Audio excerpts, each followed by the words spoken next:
Зохиолч Ц. Оюнбатын Амьд үлдгэсэд зохиолын өмнөх цаг үеийг харуулах зохиол буюу Амьд үлдгэсэд преквел. Энэхүү зохиолыг та бүтэн хувилбараар сонсохыг хүсвэл M-Book аппликейшнээр сонсоор байна.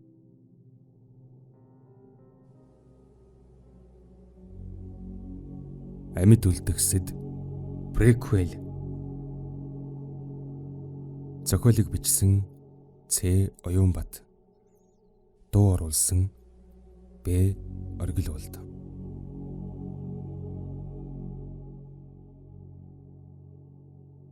Дөрөвдүгээр хэсэг.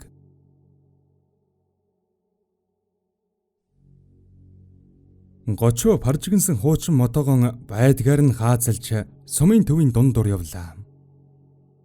Согтуу дамбын архины найзууд болох сөөн гөөжгүй, багал зур баачка, соён бдэгийн нар түүн рүү дөхөж ирснээ.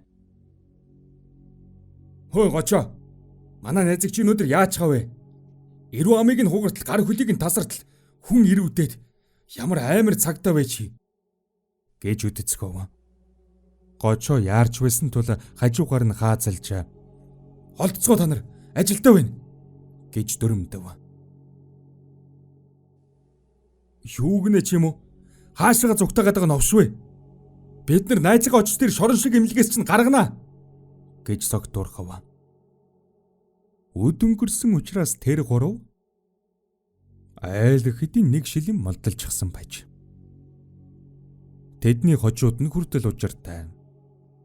Өөжгийн согтхорон банзан гитар балбаж сөөн кологоор дуулдаг бол баажка чихдүлэрэм чангаар дагаж бархирн дуулна. Харин дэги намын талстын дэгийг дуурайж халзан толгоон дээр нь соён бишүүлчихсэн юм.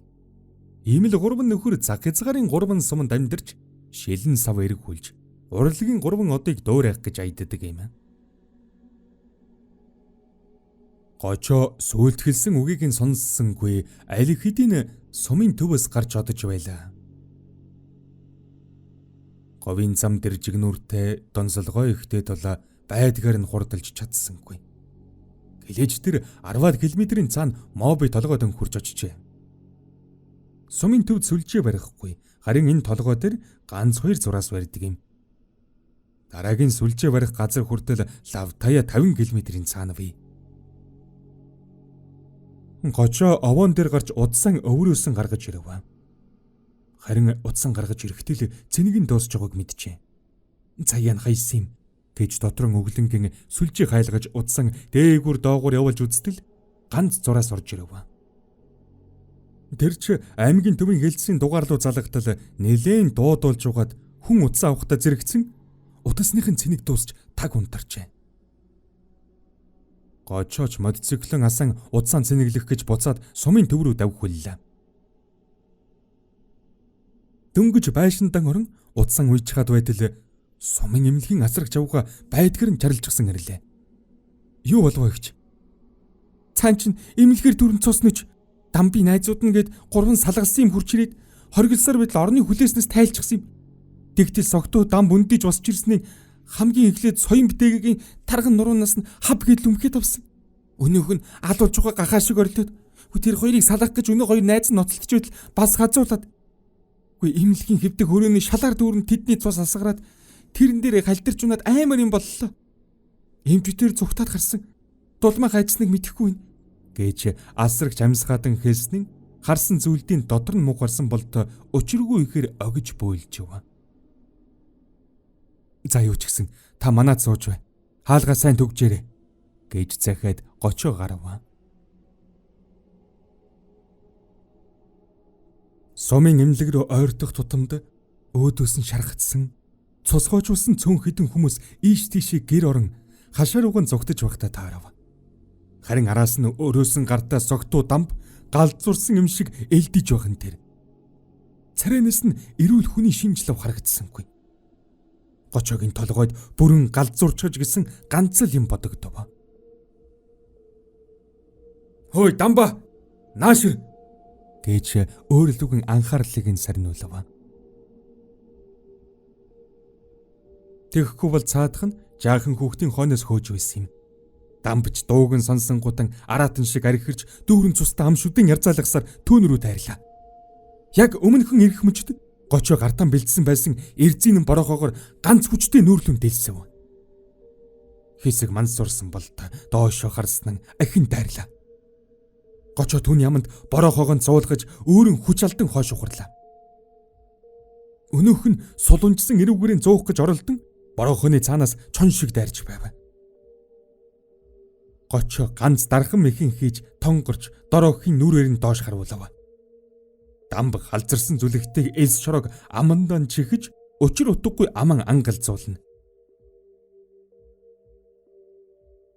Гочоо суран бүсэн тайлан үлдсэн гар хөлийг холбон нуруунд нь уйж өрхөв.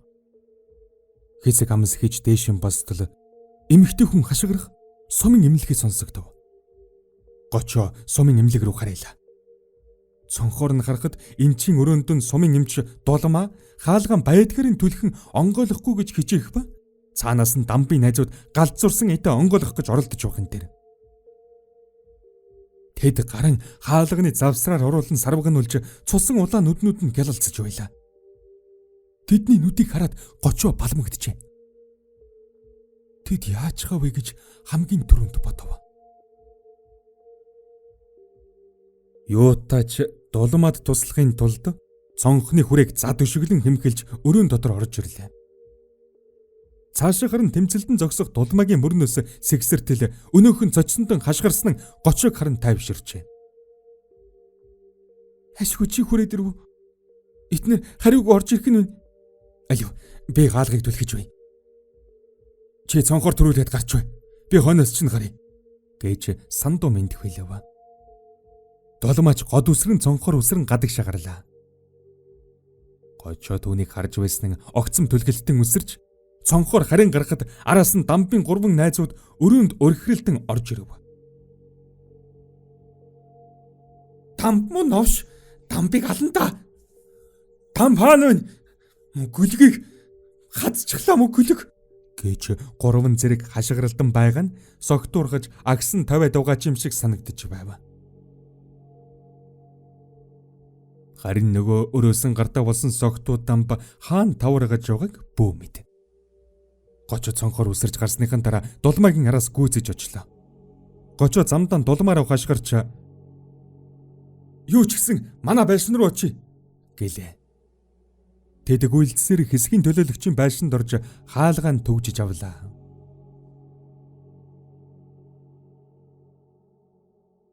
Эд халуун зун цаг тул сумын төвийнхэн хөдөө гарч хүн амьтан сэлүүхэн байж таарчээ. Гэхдээ банк, дэлгүүр, эмнэлэг гэдэг байнгын ажилтай хүмүүс мэрсэр байлаа. Дулмаа гочоод хандаж "Тэд хойноос ороод ирвэл яах юм бэ? Тэд галзуурчихсан байхаа. Ухаан жолоогүй дайрцгаагаад байна лээ. Тэр нүдийг нь хүний нүд тийм догшин ширүүн хэрцгий болдгийг анхудаа л харж байна. Гочоо ямар нэг халдвар төвчин юм болов. Аймаг руу мэдэгдэх хэрэгтэй байгаа юм та. Магадгүй. Тиймээс хотуулан аймагаас хөсүүдийнхэн ирж шинжилгээ авмаар юм. Үгүй тэр хүртэл яах вэ?